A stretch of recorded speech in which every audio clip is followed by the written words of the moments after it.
Welcome back to the Go podcast, man. Episode 120, NFL playoffs wild card weekend, man.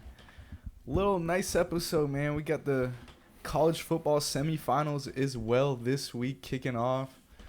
It's gonna be a good weekend of football, no doubt. College football, I think Thursday and Friday got going on, and then obviously NFL Saturday and Sunday playoffs, man. Let's kick it off NFL. But before we start, man, first year in the dub column for the Pick'ems. Now 1-2 in the go career.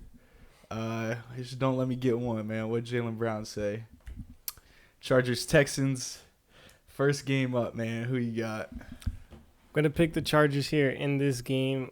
I think it's going to be maybe a game on the lower scoring side. And, I mean, the Texans, whenever they make the playoffs, it's always, they just seem to be like the worst team. They always get the Saturday afternoon game, the first game out of the way.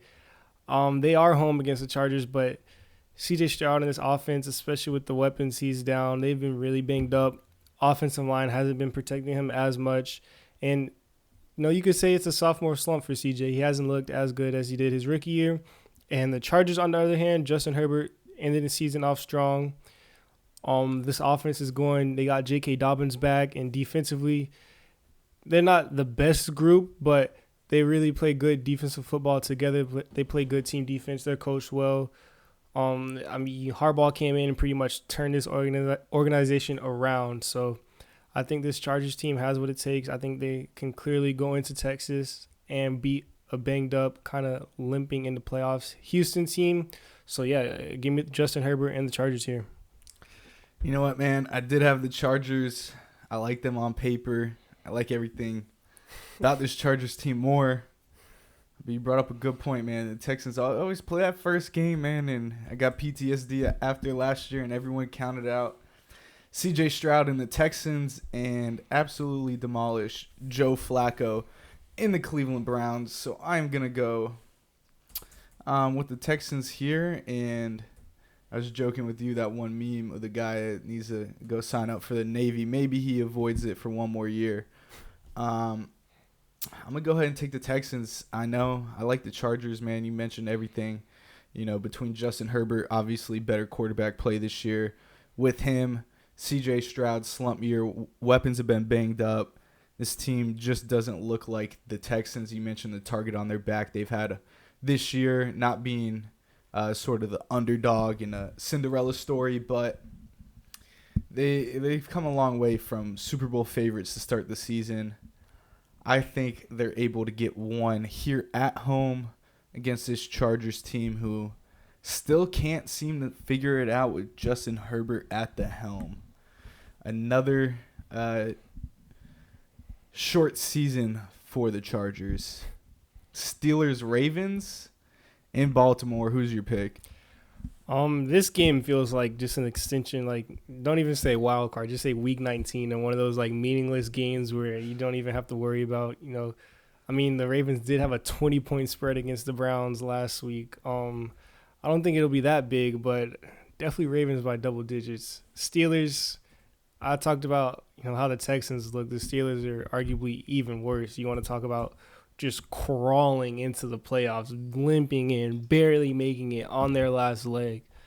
You can go on and on. George Pickens and Russ, what they had going there on offense. Defensively, they've seemed to slow down a bit.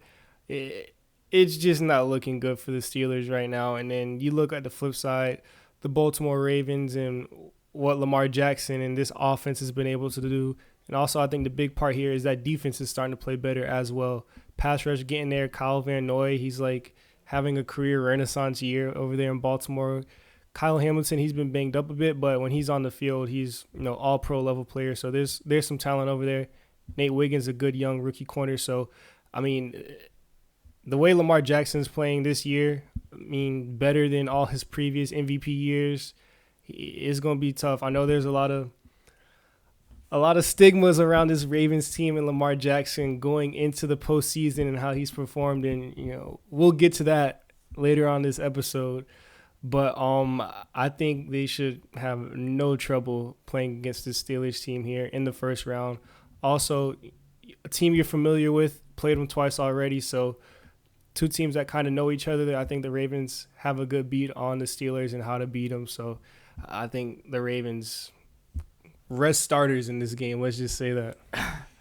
Yeah, I forgot to mention we're doing top 5 playoff quarterbacks we have confidence with going into these playoffs. Yeah, I mean, you broke down, I think, this matchup very well, so I'll give you a little Steelers history when it comes to the playoffs. The last time they won a wild card game in the playoffs, 2017, against Matt Moore and the Dolphins. Wow, that was Yeah, exactly. yeah. So yeah, I mean, they went on to beat the Chiefs, lose to the Patriots in 2017, but lost to the Jaguars in 2018 in the divisional, 2021 playoffs or 2020 season. January 10th, 2020, we all know what happened to the Cleveland Browns. They absolutely got manhandled after they started the season, 11-0, 10-0. Sort of like this season where they slowed down at the end. It really looked like a bad team towards the end of the season, like they kind of do now. They lost to the Chiefs in one of those wild card rounds too, didn't they? Yeah, 2021 wild card round, lost to the Chiefs 42-21. Yeah. And then last year to the Bills 31-17. So, yeah, the Steelers haven't been able to get it right. I think this Ravens team's a lot better. The stigma around Lamar Jackson, I think he could have ended it last season if it weren't for that concussion. But it is what it is. I think the Ravens move on. I don't think it's gonna be resting the starters like you said, but I think they get it done here. No fourth quarter, last drive. I mean, hey man, you never know. But yeah, I think the Ravens should definitely handle business here at home. Well, your boy Nick Wright did say, "Who says no to Justin Fields to the Ravens?" What a backup, like. No, for Lamar Jackson straight up. I think it was an old clip. I think it was from last season when they don't want to pay Lamar, but I saw that today and I thought it was pretty funny. Next game up, Broncos Bills. Who you got here? I'm gonna take the Bills here, just because I believe in this team.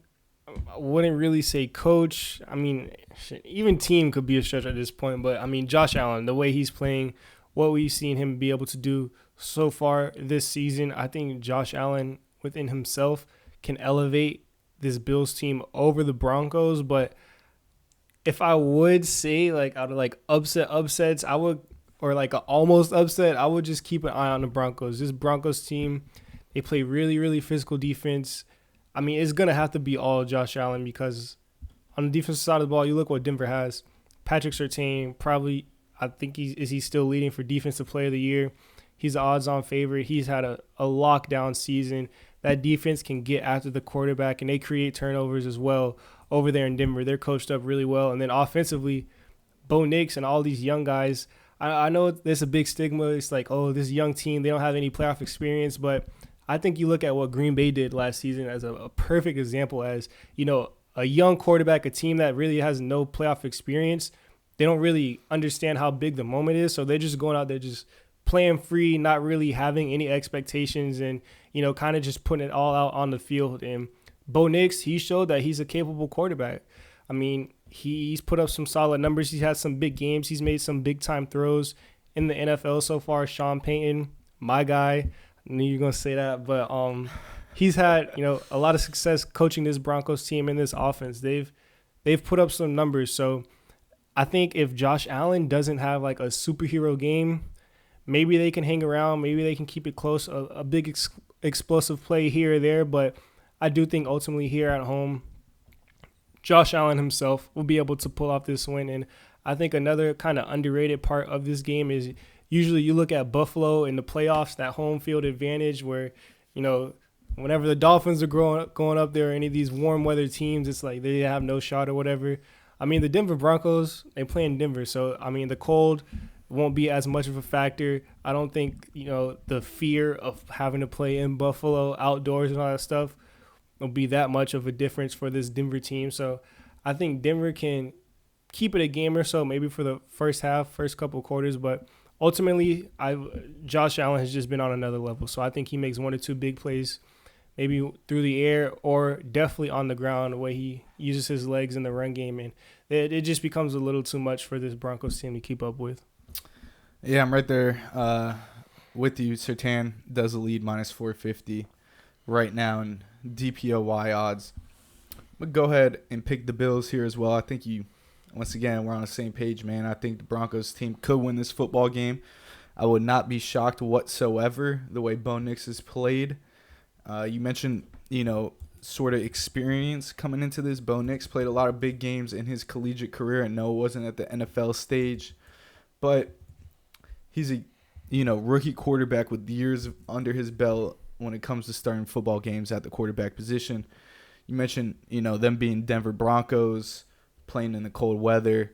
Bo Nix coming from Oregon. I really don't think the weather would be too much of a factor. More of that wind, that Buffalo wind that you get from the lake. Yeah, possibly dropping the temp as well, but I don't think it'd be too much of an issue. This Broncos defense, on the other hand, I think it was Gruden that said it. He's like, you can't really name guys on there more than like the casual can name 3 players on that Broncos defense. They just got a bunch of guys that play. I think they could come out and play, but the way Josh Allen has carried this Bills team this year, I think it's just a little too much. I think the Bills get it done at home, and Josh Allen advances here. Packers, Eagles in Philly. I'm going to go ahead and just jump my pick out of the way. Go ahead and take the Packers. Tired of hearing about your boy Nick Sirianni. I want to see what they do with the new head coach. But Jordan Love hurt. I mean, I definitely like the Eagles in this one a little bit more, but I'm on the fire Sirianni agenda right now. Well, listen, my comments in the past, I'm not going to say I'm totally opposed of seeing what another head coach can do here with the Eagles, but as it stands, the way everything looks, I mean, take a wild guess who I'm picking here. I'm taking the Eagles, and, as a number 2 seed, I don't know if there's ever been an 11-loss 7 seed. Like, this is a crazy pull here for the Philadelphia Eagles. I definitely think it'll be a good game, probably one of the better games in terms of overall matchup here, but I just think the Eagles edge them out, and for me, the main thing is everyone's going to be healthy. All 22 starters will be playing for the Philadelphia Eagles. Jalen Hurts, I know he was in concussion protocol. He's definitely going to be a little rusty to start this game. He hasn't played meaningful football in 3 weeks, almost up to a month. He got injured on the first drive of that Commanders game 3 weeks or so ago. So definitely some time away from the game. It'll take him a drive or two to get up to game speed. But, I mean, when you look at this Eagles team and this roster, like, you have Saquon Barkley, the leading rusher, odds-on favorite to be Offensive Player of the Year, rush for 2K yards. Like, that'll definitely help. And then the weapons on the outside, A.J. Brown, Devontae Smith, and you finally get Dallas Goedert back. He's missed the last month or so of football as well. So offensively, I don't think it will be much of an issue there besides Jalen Hurts. And then to me, what I think is the main key for this team is defense. Like, that defense, I've been on this show saying ever since the bye, best defense in the league. I think they actually did finish as the number 1 defense, but they got playmakers on all levels, and it's just so refreshing to, think back and remember where we were last year in this same moment where the Eagles were going into Tampa and, they made the playoffs, wild card. They started off so hot. I was, like, on the show telling you, like, there's just no way. Like, this defense is so bad.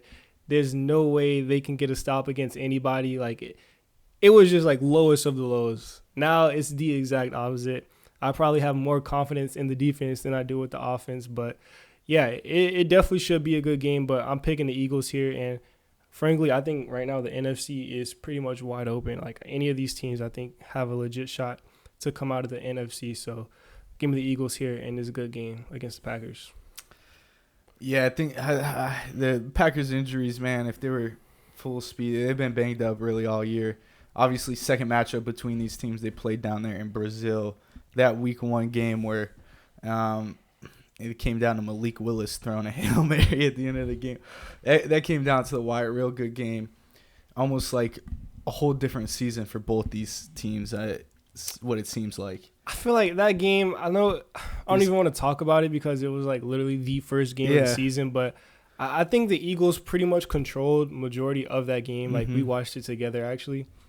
Eagles had that game pretty much in hand. Packers did have a couple late scores, and then, on the last drive, Jordan Love went down with the knee or whatever, and you mentioned Malik Willis with the Hail Mary. Yeah, Shout out my boy Jalen Carter. But it's two completely different teams at this point. Like, if you look at the Packers now, I think it's Josh Jacobs. exactly. I was just gonna say, like, that offense, Josh Jacobs, he was not that big of a factor in this game. Week one, I think he was like shut down. Yeah, he didn't really have much, and now you look what he's been able to do at the end of the season. They've pretty much been leaning on him. Jaden Reed had a couple big plays for this Packers offense, but as of late, that passing game and those receivers haven't really, no one's really stepped up. You lose Christian Watson to the ACL, tough injury for him. I mean, guy with all the talent just hasn't been able to stay on the field. So that passing game, there's some questions, and then defensively, no Jair Alexander. Those guys have been banged up on that back end as well. So I think the Eagles, if they want to win this game, Packers have been pretty good against the run. So I think you see a big game passing here. And I want to say the second half because I think Jalen Hurts does take some time to get in. But maybe, if you want to throw in an A.J. Brown anytime touchdown, Dallas Goedert, his first game back, they get him some touches early. But, yeah, I think – as the game goes on, this offense just becomes a little too much for this banged up Packers team to keep up with. Yeah, Jacobs had 5.2 yards a carry. He just got the rock 16 times compared to throwing the ball 34 times. And this is actually the game where I was like, I told you I'd take Smitty's yards, the overcashed on the yards, and then you told me taking A.J. Brown anytime TD. Of course, he touched paint, and I did not touch that bet. But here we are, man. Yeah, and also when the Eagles have had all of their three main stars in terms of Smitty, A.J. Brown, and Goddard in the offense with Hurts, they've averaged 30 points per game this season. And I only think they've been fully healthy on the field together for 4 games in total. So we still haven't seen the best of this Eagles offense. So hopefully, if the guys can continue to stay healthy, this offense gets clicking. The Eagles offense shows their best at the right moments in the season. Commanders, Bucks, and Tampa Bay. I think this is a good one here. I'll let you take the reins.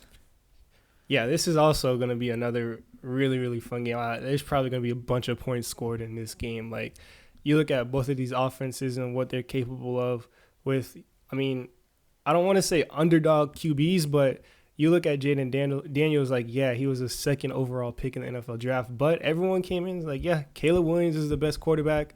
I'm not saying no one believed in Daniels, but everyone thought, Caleb Williams came in, he was the first pick. That was the right pick. And now, listen, offensive rookie of the year, Jaden Daniels, he's showing that maybe he should have been the pick. And then Baker Mayfield, we've heard stories from you time and time again, let go from the Cleveland Browns, bounced around a little bit, and now he's found his home in Tampa. So 2 offenses, I think 2 really gritty teams. I think this will be a fun game, a bunch of points scored. But Jaden Daniels and this Commanders offense, for one, it just always seems like they have the ball last in the moments it matters the most. And they just come up and make the biggest plays. I believe him and Terry McLaurin have the higher passer rating in terms of when a quarterback is targeting a receiver. And, against this Bucs team, they haven't really been able to stop anyone on defense. You just saw the Saints be able to put up some points against them.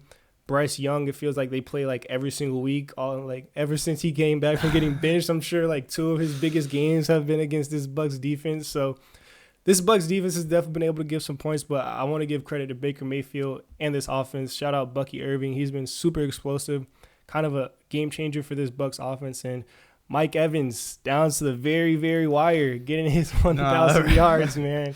So I think both of these teams are rolling. Both of these teams are kind of, have that underdog story mentality to them. I just think if a game goes like this, if it's close, Jaden Daniels has just been able to make so many plays, whether it's through the air. But to me, surprisingly, like with his legs, he's just super elusive. He's able to create the big plays, extend just a little bit more, and find those weapons down the field. And also a very, very underrated addition. I believe Austin Eckler will be back for this team during the playoffs. And, as an Eagles fan, watching this Eagles and Commanders game, the first time they matched up, Austin Eckler was like the safety valve for Jaden Daniels, just hitting him out of the backfield. We know what he is in terms of a pass-catching running back. So I think that'll be really, really helpful for this offense kind of. They don't really have a number 2 after McLaurin, probably, Zach Ertz, but just give Jaden Daniels another check down, another weapon, even in the run game. So I like this, but I like this Commanders team a little bit more than the Bucks. But the Bucks are also a really good team. I could easily see the Bucks winning this game, but give me JD5 and the Commanders, man. Once again kind of right there with you, but I am going to take the Buccaneers in this one. Shout out Baker Mayfield, man. I know I thought you were gonna pull out the footwork comment. I watched a absolute Tom Brady goes, it was a dime from Baker Mayfield. I watched him stand in the pocket with poise, use his feet, look from the left to the right, hitting his target down the field, and it didn't look like he was frantic in the pocket. Stood tall, pocket started collapsing. He just delivered a dart. It's, something he struggled early on with in his career, was standing in that pocket, being to deliver balls downfield without panicking. Totally different quarterback, obviously, when he came into the league. Still got love for Baker. Only playoff winning Browns since they came back to Cleveland. But yeah, give me the Bucks, man. And I also, you're the Saints, bro. I literally. I don't understand it. I know there's memes of talking. If I was a defensive coordinator, I would have thrown 11 at Mike Evans. Like, I would have thrown 11 at Mike Evans. Like, you have a chance to knee the ball, go to the playoffs, and you're risking your whole season for Mike Evans to continue his 1,000-yard career. Yeah, so. man. I mean, with time expiring, they're throwing receiver screens, like check downs, like anything they can.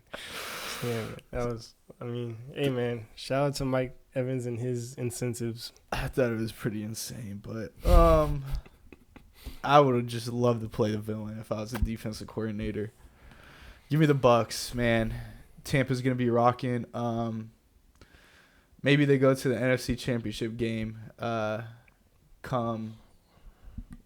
Actually, it'd be Gasparilla time. NFC Championship game. I will say the Bucks do have 2 wins over the 1 and 2 seed in the NFC. So I also do think they beat the Commanders as well.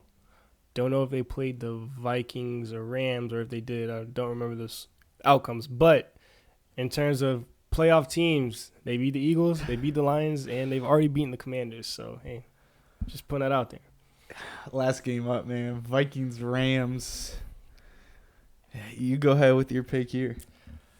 I'm picking the Rams, man, and I know the Vikings didn't really end the season off the way they wanted to in terms of just coming out prime time in the biggest game of the season and just laying an absolute egg, like just a dud of a game. Out physical by the Lions. The Lions just seemed a lot more intense. They just seemed like they wanted this game more than the Minnesota Vikings. Sam Darnold in the big moment, we haven't seen him in the playoffs yet, so that's a question mark. But you look at this Rams team and what they've been able to do offensively once they got Puka and Cup back. They've been a pretty solid offense. Kyron Williams, a legit workhorse running back. He's been carrying the load, a really solid option there. And defensively, I think they've been good enough. They have Jared Verse, Defensive Rookie of the Year. At this point, solid pieces along that defensive line. They can get after the quarterback.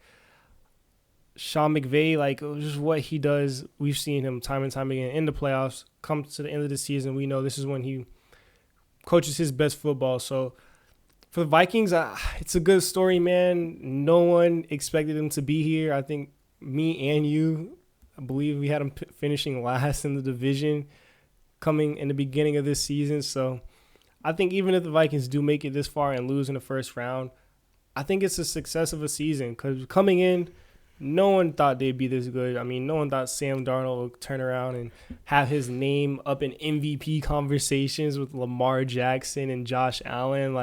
That wasn't even a thing. So, I mean, you got to tip your hat to the Vikings. And I'm not even saying, this is 100% they lose. They could easily go into L.A.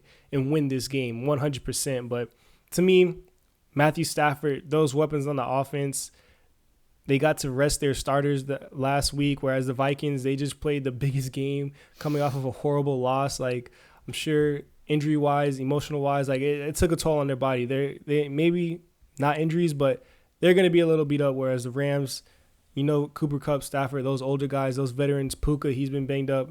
They got the rest of extra week, so I think that's definitely going to play a big role here. So two very similar teams.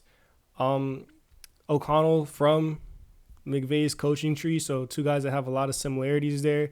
They know each other really well, so I think this will be a fun kind of like scheme game where both guys on offense kind of know what the other team wants to do and they try to take advantage of that. But this should be a good game if you like coaching, if you want to see a good scheme, good players get involved in the offensive passing game. So, yeah, but give me Matthew Stafford and Sean McVay against Sam Darnold and O'Connell here. So, yeah, I take the Rams.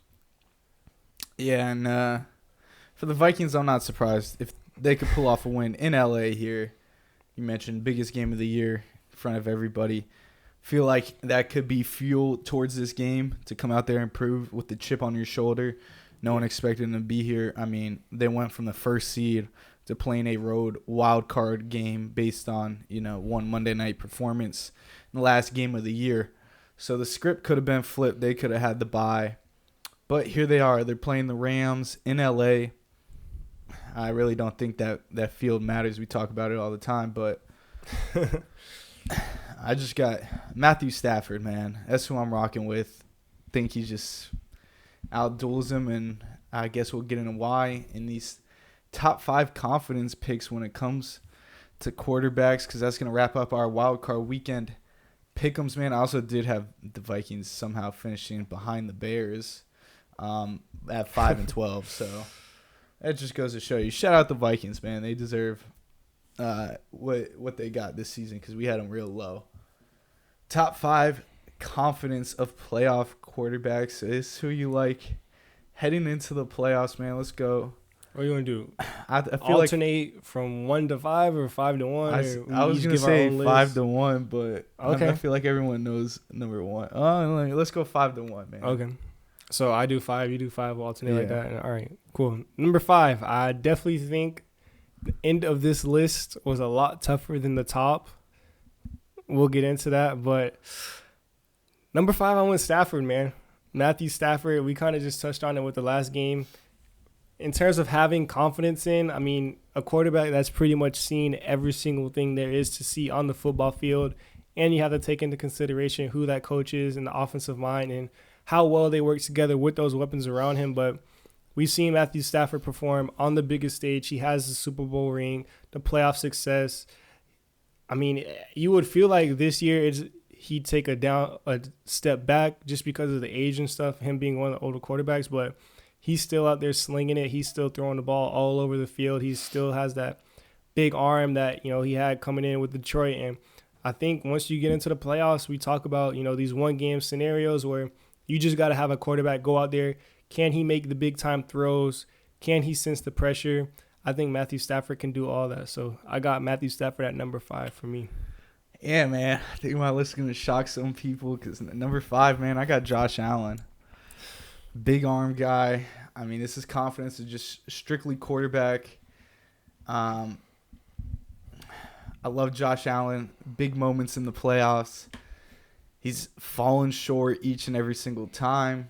He's got that narrative to rewrite this season. I think he does in a sense, but there's just these guys with either I believe in the playoff experience and the postseason success and just the pure way they play the game and just the way they're able to take care of the football. I mean, Josh Allen obviously having his best year, but at the end of the day, it's Josh Allen. He could just go for one of those Josh Allen-esque games here in the playoffs. Wouldn't surprise me at all. I got him at number 5, kicking off my list. All right. For me, number 4, this might be surprising to you, but I think it's a fair ranking overall. I got Jalen Hurts at number 4. Now, I've been on this podcast, and I know you've definitely heard me come on and talk about 2022 Hurts. That's always the big thing. And in terms of the postseason and having confidence, Jalen Hurts' best game of his football career came in that Super Bowl against the Kansas City Chiefs. He made big-time throws. He was able to run on the ground. And then throughout the playoffs, he's had a lot of success. He's won playoff games. He's proven that he's a winner. And I know this is like quarterback confidence, but it's a football. It's a team sport. You have to look at everything around him.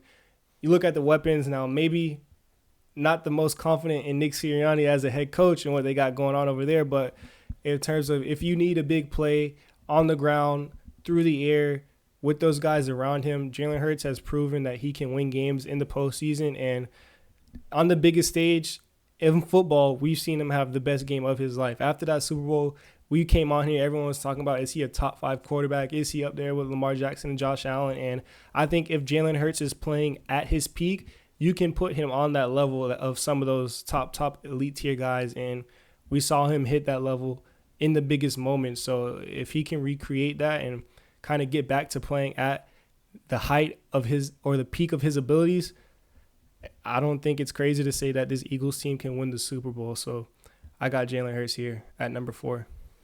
Yeah, I was kind of looking for my list of where I called Jalen Hurts the number 2 quarterback in the NFL. Because, spoiler alert, he's nowhere on my list right now. Number 4, man. Same reason I got Josh Allen. I got 2-time MVP Lamar Jackson in that 4 spot, man. Just unable to overcome that playoff hump. Think he's a great player. Can the Ravens actually perform here in the playoffs, man? 2-time MVP winners yet to get over that hump here in the playoffs. Still got Mahomes ahead of them. All these quarterbacks do. Right now, these AFC quarterbacks a little bit lower on their confidence compared to these NFC quarterbacks, I think, in my opinion, who can lead their team to a Super Bowl because I think it's a little more left to right. But Lamar, I think he should get the MVP this year. But I think it goes to Josh. Regardless, both quarterbacks great, but LJ here at the 4. And for me at number 3, clearly I'm a little higher on these guys, but give me Josh Allen. And I agree with you. I believe everything you said is a valid point, but I think up to this point in this season, we have to give Josh Allen and, spoiler alert, Lamar Jackson some benefit of the doubt up to this point in their career. Like, I totally understand. Like, I was one of the main people as well right there with you saying, Josh Allen hasn't done it in the big moments. I mean, losing to the Kansas City Chiefs, we all know they literally changed the overtime rule because of their loss. Losing to the Cincinnati Bengals at home a couple years ago where Burrow just outplayed Josh Allen. He didn't look as well. But what's the biggest knock on Josh Allen? You mentioned it. You've kind of been the biggest proponent of this is, Josh Allen turns the ball over. He puts the ball in harm's way. When he's outside of the pocket, when he's running, he doesn't really protect himself. But he's cleaned all that up this year. Like, he hasn't had nowhere near the turnovers he had the past couple of years. He seems to be even more efficient on the ground, using his legs, finding the end zone in the red zone. And then in terms of throwing the ball, you talk about guys and the weapons they have, like Keon Coleman, Khalil Shakir. Like, he has no superstar receivers out there in terms of weapons. This is pretty much all Josh Allen. So I think he definitely deserves some credit going into the postseason. I think the Bills have a legit shot of going all the way. And if they do, it's because Josh Allen hit that ceiling. He pretty much elevated this entire roster on his own. So for me, give me Josh Allen at number 3. Amari Cooper's still question mark. I forgot. Yeah, Browns fan Amari Cooper is definitely a number 1 receiver, huh? Nah, I actually like Keon Coleman a lot.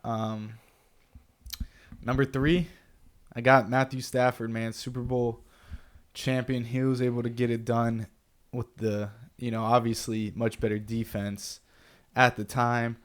But that's a guy that just knows how to get it done. He's been in these big spots before, won a Super Bowl. Cooper Kupp down the stretch just looked at him and fed his weapons. You got Kupp, you got Puka, you got Kyron, you got the weapons, you got McVay in the offensive mind, who was able to lead another Rams team to a Super Bowl. Obviously a loss in that one, but he's been here. He's done it before. Plenty of experience. I trust Matthew Stafford here in this spot. All right. Coming in my number 2 spot. Now, disclaimer. If the Bengals made the playoffs, this would be Joe Burrow. But unfortunately, they didn't. So, give me Lamar Jackson. I mean, in terms of the most electric player in the NFL, in terms of ceiling, like, And I'm right there with you. This is very similar to Josh Allen in terms of not being able to come up in the big moments. We know last year fell to Kansas City Chiefs and Patrick Mahomes. A couple years ago, the Titans weren't able to beat him in the playoffs. Like, Lamar Jackson has had his playoff woes, and there's all the excuses in the world. But at the end of the day, if you want to be considered one of the greats, Lamar Jackson has all the regular season stats for that, all the regular season accolades. But you got to get it done in the postseason, and I feel like we say this every year, but, if there's ever a year he does it, this is the year. And every single season, it's always been, he's did this great, but has he had the passing yards, or he has had like a low completion, he hasn't had the touchdowns, this and that, blah, blah, blah. The numbers, the QBR, whatever you want to say, he literally has it all this season. Lamar Jackson has been explosive, dangerous on the ground. I believe he is the number one rusher for quarterbacks. You want to look at passing, he has the least amount of interceptions in terms of starting quarterbacks. I think he only has 4 interceptions, and you can say like legit 3 of those were drop passes from receivers. So realistically, you want to say, you could argue he has 1 real interception. Passing yards, he's up there. Passing touchdowns, QBR, like all the stats you want to look at in terms of a quarterback, Lamar Jackson is at the top of those. If he continues to play like this, if he can elevate his level of play from the regular season to the postseason, like some of the greats we've seen do, you mentioned the Tom Brady's, the Drew Brees, the Peyton Mannings, all these guys that we consider to be, the greats of our generation. Lamar Jackson has the talent. He just has to put it together in the offseason. And this year, he's been playing complete football from the quarterback position, through the air, and on the ground. I think he's deserved to be number 2. So, I have the second most confidence in Lamar Jackson going into this postseason. Well, man, I'm here to shock everybody because at number 2, hold up. Let me guess, bro. Yeah, you look. Actually, I don't know, bro. Just say it. Jared Goff, man. Led the number 1 Detroit Lions here to the playoffs, man. Banged up Detroit team. This defense has not been nearly decent at all, especially down the stretch when you got 30-something-year-old Zadarius Smith getting sacks against the Vikings, and they're talking about him like, oh, this is what they needed. I've watched this Zadarius Smith for the last 2 seasons, and he couldn't bring down any quarterback that could step 4 feet out of the pocket. So the fact that this Lions team, you mentioned the weapons around. I mean, the Jahmyr Gibbs, this team is banged up. But Jahmyr Gibbs put the team on his back last week. Jared Goff, at one point, he was in that MVP conversation. Got to a Super Bowl 1 time with the Rams. Just hasn't been able to get back into these playoffs. And I think this is the year for the Lions, man. You get that number 1 seed. You get the bye. You get some rest. Get another week's removed. Get healthy. I don't see why not, man. In this NFC conference, you like your Eagles. This is going to be a good one, but I think it's really a toss-up in the West or the NFC. And I think Jared Goff gives the Lions a great advantage with the way he's ran this offense this year. No, I totally agree with you on that part. Like, I do think it's going to be wide open. I do think any team has a chance in the NFC. 2 might be a little too high for my tasting for Jared Goff, but I mean, he wasn't even a name that came to mind when I was thinking about quarterbacks. But I mean, I could definitely see him being, if you want to argue, 4 or 5 for me. Definitely. You mentioned he's been to a Super Bowl, had a little playoff run last year, made it to the NFC Championship game. So it's not like Jared Goff hasn't won in the playoffs. So if you want to take into consideration that team, the offensive coordinator calling plays, and everything they have going for them, I'm not going to say it's like crazy. It's not like you put Russell Wilson or somebody up here. So, I mean, even then, like, you could argue Super Bowl. Like, yeah, but Russ hasn't played anywhere decent. Like, maybe that's a bad. Maybe let's say the Steelers just out of nowhere decide to go with Justin Fields, and then you put him at 2. That I think would be a lot more crazy in terms of I think ranking. At least Goff played. He played a Pro Bowl level quarterback. I mean. Yeah. All right. And my number 1 pick, speaking of Pro Bowl level quarterback, my number 1 pick isn't a Pro Bowler this year. Yeah. Isn't going to be an All-Pro. You should say it at the same time. Isn't going to be in the MVP conversation. But you know what? It doesn't matter. It's Patrick Mahomes. He's at number 1. Nah, like what more do I have to say? Yeah, I'm just Patrick Mahomes at 1. Somebody's got to dethrone the Chiefs. It's crazy. They pulled up what was it, when it was Chiefs Patriots Super Bowl? One of those meme maps, who everyone's rooting for in the Super Bowl, and it was like the whole United States was the Chiefs and the Northeastern was the Patriots. Oh, in the AFC Championship game? Yeah. And they're like how scripts flip, because total opposite now with the Chiefs dominating. Yeah. The NFL, man. We don't need to do any Patrick Mahomes talk. Wow. Almost called him Tom Brady. That's what it feels like, huh? Yeah, I'm just glad he's not in a. You know what? I don't even care, man. Yeah, I don't like the Chiefs. That's our top 5 quarterbacks heading into these playoffs with confidence. Yeah, so just read off your top 5 real quick. Who you have? Yeah, number 5. Let's see. The confidence of playoff quarterbacks, man. My top 5. Number 5, I got Josh Allen. 4, Lamar Jackson. 3, Matthew Stafford. 2, Jared Goff. And 1, Patrick Mahomes. And my top 5 for quarterback confidence heading into the postseason, I got Matthew Stafford at number 5, Jalen Hurts for my Eagles at 4, Josh Allen at 3, Lamar Jackson at 2, and then Patrick Mahomes, number 1. At least we had Lamar ahead of Josh Allen. We had that idea just a little bit right. Yeah. I just think Lamar, I mean, if you wanted to argue Lamar Jackson over Patrick Mahomes this season alone, like I think you can argue Lamar Jackson and Josh Allen over Patrick Mahomes. Yeah, better, but in terms of stat-wise, in terms of going into this year's playoffs, do you have confidence in? Like, yeah, these 2 quarterbacks have played better football, but it's a different game in the postseason, man. And when you put these guys up together. Actions speak louder than words, man. I mean, you got to see it done in the postseason. Last year, we saw Patrick Mahomes go into both of these teams' home fields in the same postseason and come out and win. So we've never seen Josh Allen, let alone go into Kansas City. He got close, but he's never done it. And then we saw Lamar Jackson go into Kansas City week 1 this season. Wasn't a playoff atmosphere. Once again, got close. Ultimately, still came up short. And then last year in the playoffs have not come close to beating this Chiefs team. So, yeah, man, I think it's one of those things, like, we said it, bro. Like, I don't care how bad this Chiefs team looks. If Andy Reid is coaching and Patrick Mahomes is healthy, like, I'm just not going to bet against them. Although, the only time I'll bet against them this year is if the Eagles make the Super Bowl. That's it. I knew you'd say that. But even then, I hate betting on my team, so I might not even bet then. I'll just stay away. I almost think like this confidence in the quarterbacks, the top 10 or the top 5 is like kind of like when you talk to a 10, bro, and then you go and find out she has no personality, the personality being in the playoffs. That's how I feel about Lamar Jackson and Josh Allen. Regular season performers. All looks, nothing else? Yeah, all looks, nothing else, man. The regular season's the looks.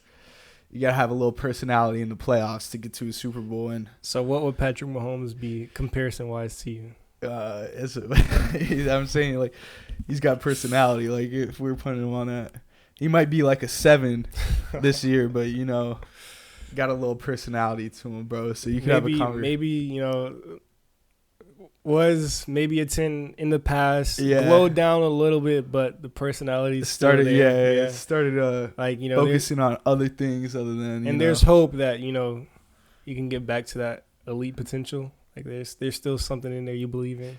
I mean, yeah, if he gets a better team around him, I think that would help too. But because I mean, like, would it be crazy to say, like, at this time next year, like, yeah, Patrick Mahomes led the NFL in all major passing categories? Like, would you be surprised? Like, if we ended next season like that? Yeah. No. Exactly. So, you know, maybe, you know, there's always hope. There's some potential there, man. Just going through a bad breakup. Yeah, it's just, you know, a rough patch. Yeah, you gotta see through, man. Bounce back. Maybe just got laid off. Who knows?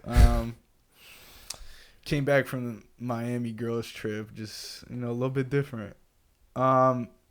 College football playoffs, semifinals, Orange Bowl, man, down there at the Hard Rock. That's the only postseason ball they'll see this season.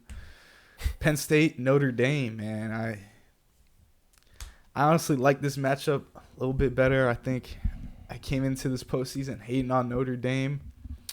They proved me wrong, and the same with the Nittany Lions, man. What's your take on this? You've been red hot, scorching hot for these college football playoffs. Yeah, I've been a little heater so far for these college football playoffs, but I think the first two rounds were a lot more cut and dry, and you could kind of tell, like, you were getting Boise State, Arizona State, although I did pick them to cover. But the Oregon game, man, you want to look at Indiana, teams like that, like, you could kind of see which way this is going. And then the Oregon-Ohio State game, I definitely didn't think it would be that big. I probably would have ended up picking Oregon, but I stayed away. I just like the over. I thought a bunch of points would be scored. Now, granted, there were a lot of points scored on one side. Oregon did their job at the end. Finished at 21. Yeah, they did their job, bro. Yeah, but I think this round, especially you mentioned the Orange Bowl, this game, like, these are two identical teams in terms of how they want to play. Both offenses want to lean into the run game, and both defenses fly around and play physical football. So I think these teams stack up very, very evenly. I think it's literally going to come down to which quarterback can make the bigger plays in the biggest moments. You look at the weapons for either team, not a lot to love there on the perimeter for either one of those teams. You look at the running backs, both running games have been pretty solid. Even, throughout the regular season and especially into the playoffs, both of these teams leaning on that running game. So for me, it literally comes down to Drew Aller and what he's able to do for this Penn State offense. You look at Tyler Warren, the tight end. He's been a huge, huge part of this Penn State offense. They want to get him the ball early. I mean, he's going to be a first-round pick at tight end. So maybe one or two big plays to Tyler Warren, or, can Drew Aller create in the passing game? There's been a lot of buzz. I know Drew Aller said he's going back to Penn State, but, there's been some scouts, some GMs mentioning, like, if he has a good playoff run, he could potentially catapult himself into being the number one quarterback prospect in this upcoming draft. So someone with that kind of potential compared to Riley Leonard, who is a really solid college quarterback. And, I mentioned I thought he'd step up against Georgia, and he did with his legs, but we've yet to still see Riley Leonard have to make big plays down the field when it matters the most. Now, I believe both teams have some key injuries. You look at the edge rusher for Penn State. What's his name? His name just left me. I forgot. Filthy. But he got banged up, his shoulder. So we'll see if he, this isn't the NFL. They're not, obligated to give out injury reports. So I'm sure Abdul Carter. Yeah. I'm sure he'll be, if he's not on that field, then we might be able to see Penn State lean into that run game, take advantage of that. But when he's on the field, he's a top 5 guy, super, super juiced athlete coming out the edge. We know at Penn State, they produce pass rushers. So, I mean, he's a game wrecker. If he's on the field, you feel a lot more confident in this Penn State game or in this Penn State defense. And then Notre Dame, their running back, I forgot his name as well, but he's been a little banged up. So will we see him at his peak? He's been really good from them this season, and especially, with Riley Leonard, you want to lean on that running game. So, I mean, this is a game. I think it's going to be a really, really close game. One of those games where, they say bring your extra chin strap. It's going to be hard hitting. Get ready to, buckle up your pads, tighten up your helmet, because it's going to be a tough physical game. I think it's going to be a low-scoring game.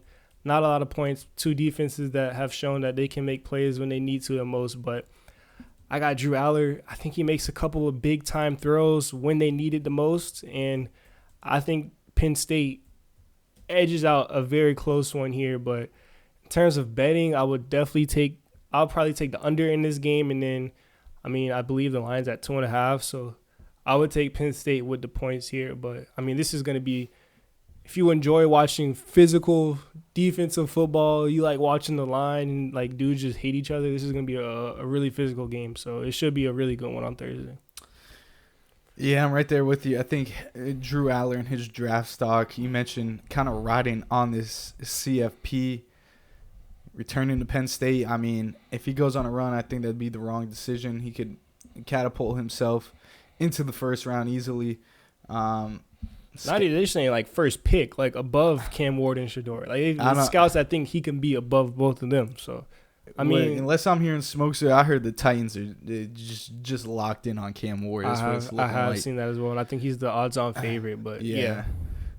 Maybe he catapults himself to 2, and the Browns take him. I don't even want to talk about the draft right now. But last time I bet against Riley or bet with Riley Leonard is when he got injured at Duke in that bowl game, and they lost. And then I bet against him almost any time you can imagine, and he pays off for Notre Dame, so it's like hand in hand.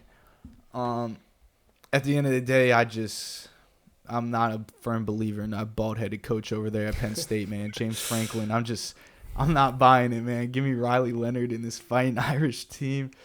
Abdul Carter, if he can go, he's obviously a monster off the edge. Being able to disrupt not only the passing game, but his physicality in the run game and his speed.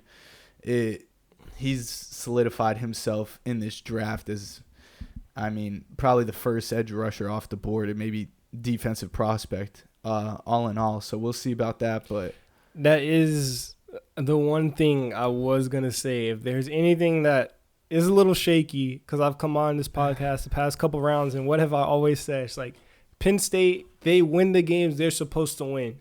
You give me Penn State against Indiana, Penn State against Boise State, I'm taking the points. Like, those are teams this Penn State team should definitely be in terms of not even coaching-wise, but talent on the field, they're better. Notre Dame, it's a lot closer. These teams are dead even. You're not just going to go out there and say, yeah, Penn State has more talent, should be better than Notre Dame, so they win. No, these are the big spots where James Franklin loses, man. We talk about, the Michigan teams always last year came up short. Ohio State in the past and this season, it's always in the big games. You mentioned it. You can't trust James Franklin.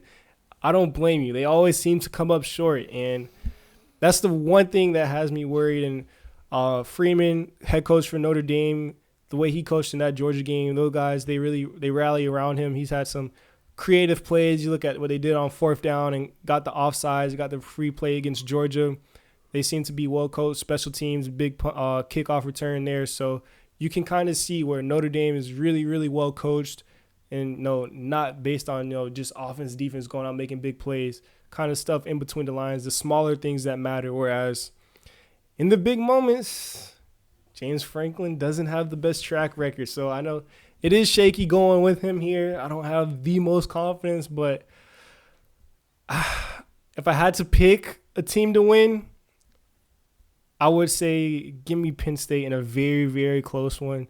I could see Notre Dame winning, but I take Penn State with the points here just because I think either way it goes, it's going to be a close game. Yeah, and shout out Brian Kelly for not being able to say you can't win against the SEC at Notre Dame.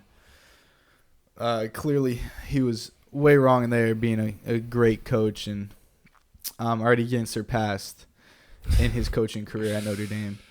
Friday night, man, Ohio State, Texas, man, the Cotton Bowl Classic, Arlington, Texas. That is Jerry's World, right? Am I wrong? Yeah, I think they are playing in Dallas. Yeah, AT&T Stadium. I'm going to go ahead and just kick it off, man. This Texas team came into the year so much hype. Really, just no signature wins. They controlled most of that game last week against Arizona State, and they just weren't able to punch it out and just put their foot on the gas, allowed them to come back in that game, force overtime. Meanwhile, this Ohio State team, man, I doubted Will Howard from the jump, and this Ohio State team has just absolutely torched me. Jeremiah Smith, best wide receiver prospect they've seen in who knows how long. He's killing defenses. You got to lock into him. It's going to create for other guys in this offense, and they got playmakers, whether it's receiver, running back. They got them everywhere at Ohio State. So I'm going to say, well, Ryan Day I don't think is a great head coach either. They just out-talent at the skill position. So I'm going to take Ohio State with this one against Texas here. Yeah, after what you've seen Ohio State put on film and what they've done on the games, ever since they lost to Michigan, it's hard to argue, and I'm right there with you. But to me, the bigger part of this game, let's not knock Texas. Texas has made it this far in the college football playoffs, and I think Texas is a really good team. And you just said, Ohio State is going to out-talent Texas. And I 100% agree with you. But, like, as a Texas fan, SEC fan, or just, like, a fan of football in general, like, how many times do you really think you're going to be able to say Texas is going to be able to get out-talented on a field? Not a lot. But for me, the biggest thing is I think this game comes down to Quinn Ewers and what he does in that Texas offense. Like, Steve Sarkisian, he's going to have the great play calls. They're going to have a great script. To me, it comes down to what he does in that second, third, and fourth quarter, because Texas has always gone out to a hot start in these playoffs. They always jump on teams. Or you look at, you mentioned last week, you thought Texas minus 13.5 was a lock. You look what they did against Clemson. They ran all over them. They were controlling that game against Arizona State, too. Yeah, they were controlling. Yeah, and then you look, a couple weeks back before the playoffs Georgia. Against A&M, Texas A&M. Very convincing win.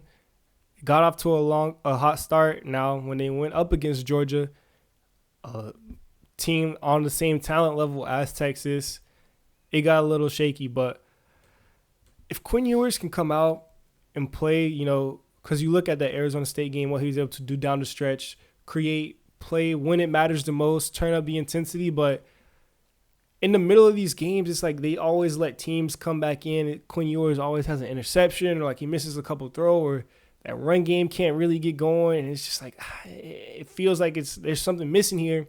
And then at the end of the game, when it matters the most, when it's in overtime or, a game-winning drive, or when Steve Sarkisian has to scheme up, his best plays are Quinn Ewers locks in, he has to make a big-time throw.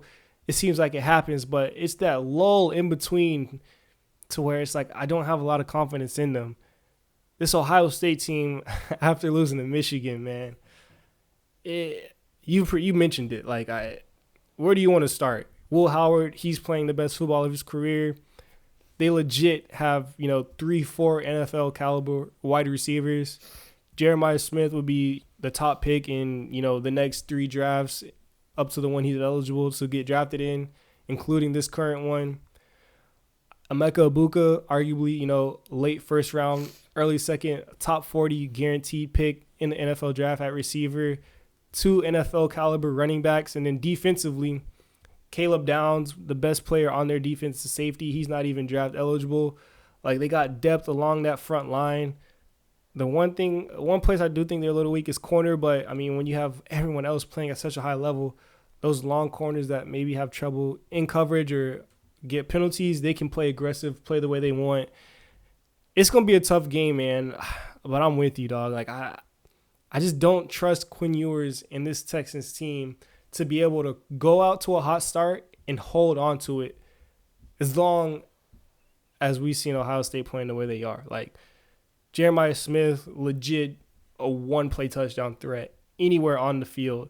That run game, as physical as this defense has been playing, like, Texas is not shown to be able to keep up that level of intensity that they start with in that first quarter, those first couple drives, the entire game, to whereas we've seen Ohio State come out against 2 really, really good opponents defensively and just throttle them and come out, jump out to a lead and keep that lead. You get what I'm saying? They're not like Texas. They coming out, getting this lead, and then, Cam Scatterboo puts on a Superman cape and brings them back into, one score or whatever. Or you look up against Clemson, Cade Klubnik was throwing all over that defense. Like, I do think Texas has a really good defense, but a lot of times that offense in the middle of the game, they're going 3 and out. That defense is on the field for a long time. Like, it's hard to ask a defense to cover and get stops when they're on the field so much. And they might not be on the field as much against this Ohio State team because they're giving up quick touchdowns. But I think it's going to be a good game. I think Texas and Ohio State can both get up to, hot starts. But I just don't see Texas being able to hang with Ohio State in the long run. And, you pretty much said it perfect. Like, pick your poison on Ohio State offense. Like, they legit have depth everywhere, guys that can go from every position. And I think over the course of a game, it's going to be tough to hang with that for Texas. So I think the line's what, 6 right now, 5.5.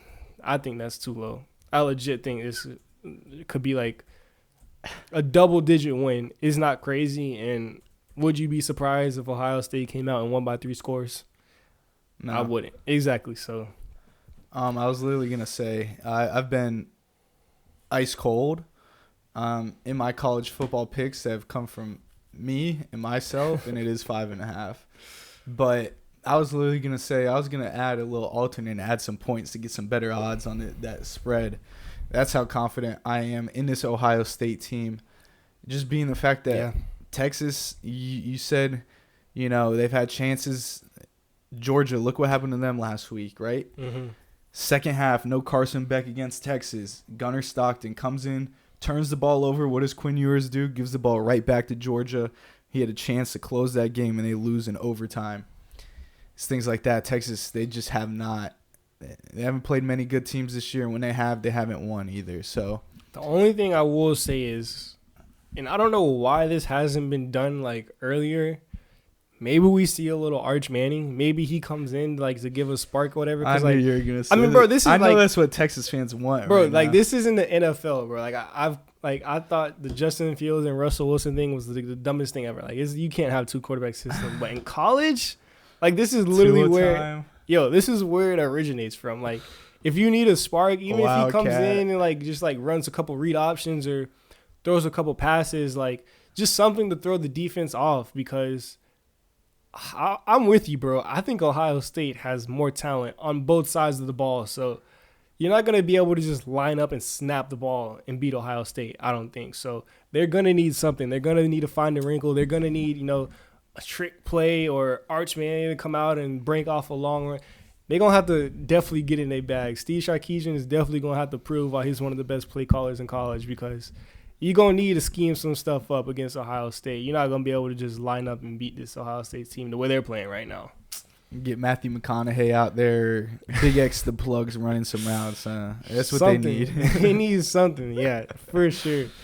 Because this Ohio State defense, and it's not even their defense, I just think they're going to have to keep up with and score points with this offense because these past 2 games, like, it's literally looked like, one of my favorite scenes. 7-on-7, bro. Like, routes on air. Like, Jeremiah Smith is catching touchdowns, and there's no one, like, 10 yards within him. Like, Emeka Ibuka is running down the seam with a linebacker covering him. Like, he just has to catch the ball. Like, easy touchdowns. Like, the run game, I know we came out and criticized them against Michigan. Like, it's a horrible game plan. Like, the best part, only thing Michigan has good is that defensive line. And they just kept trying to run it well. Maybe they're just prepping for the CFP. Maybe because this run game has definitely stepped up. They've been a lot more physical. Like, it's just like I don't think 6 points is enough. So, I mean, I know all the money is on Ohio State, especially after the last 2 games. They never let the public win either, bro. It's a little fishy, man. It only opened up at 6 points. Like, I thought the line was going to be like at least 8.5. Like, oh no! So you said it was gonna go up by next week. It's going down. It's going the other way. So it's got me questioning that. Like, I don't know. Too much money coming in on Ohio, but yeah, man. I just don't. I really don't see a world unless Quinn Ewers isn't injured anymore. I know he's been super banged up this season. He comes out and like just has an amazing game. Those guys step up on Texas, whereas Ohio State literally just has to keep doing what they're doing. And also, I think it's a little overrated in terms of, like, home field advantage. Like, Ohio State is right up there with, you look at the Alabamas, the Michigans. Like, it's one of the biggest if not the biggest fan base in the nation in terms of college football. So there will be plenty of Ohio State fans out there. So I'm not worried about, like, a home field advantage or whatever. Like, if you look at the Rose Bowl, it damn near look like there was more Ohio State fans than Oregon fans. Yeah, so, I mean... Yeah, I'm not worried about that. Or it's Oregon at the end of the day, but what happened to your boy, man, Dylan Gabriel?